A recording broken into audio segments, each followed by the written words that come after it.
80 ವರ್ಷಗಳ ಹಿಂದೆ ಒಬ್ಬ 13 ವರ್ಷದ ಹುಡುಗಿ ಸಿನಿಮಾದಲ್ಲಿ ಹಾಡಬೇಕು ಅಂತ ಪ್ರೊಡ್ಯೂಸರ್ ಮನೆಗೆ ಬರ್ತಾರೆ.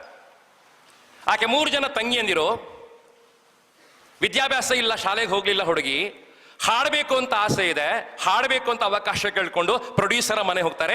ತೀವ್ರವಾದ ಬಡತನ, ಅಪ್ಪ ಇಲ್ಲ ಮನೆಯಲ್ಲಿ, ಜವಾಬ್ದಾರಿ ತಗೋಬೇಕು, ಅಪ್ಪ ಇಲ್ಲ ಮನೆಯಲ್ಲಿ. ಎಲ್ಲರೂ ಅವಳನ್ನ ತಲೆಯಿಂದ ಬಾಟಮ್ ವರೆಗೆ ನೋಡ್ತಾರೆ, ಕೆಳಗಿನ ತನಕ ನೋಡ್ತಾರೆ.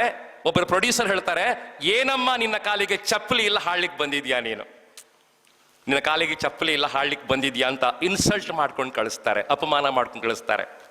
ಸೊ ಅಲ್ಲಿಂದ ಅವರ ಲೈಫ್ ಚೇಂಜ್ ಆಯ್ತು.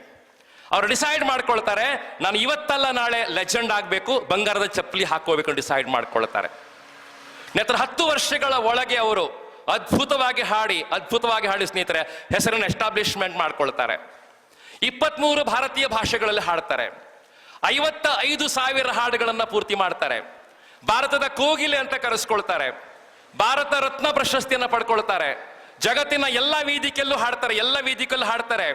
ಮೆಲೋಡಿ ಕ್ವೀನ್ ಅಂತ ಕರೆಸ್ಕೊಳ್ತಾರೆ. ಯಾರು ಹಾಡ್ಲಿಕ್ಕಾಗದ ಹಾಡುಗಳನ್ನ ಅದ್ಭುತವಾಗಿ ಹಾಡ್ತಾ ತನ್ನ ಬದುಕನ್ನ ಪೂರ್ತಿ ಮಾಡ್ತಾರೆ. ನನಗದು ಆಶ್ಚರ್ಯ ಅಲ್ಲ, ಅವರು ತಮ್ಮ ಬದುಕಿನ ಕೊನೆ ತನಕ ಕೂಡ ಬಂಗಾರದ ಚಪ್ಪಲಿ ಹಾಕೊಂಡು ಓಡಾಡ್ತಾರೆ. ತಮ್ಮ ಜೀವನದ ಕೊನೆ ತನಕ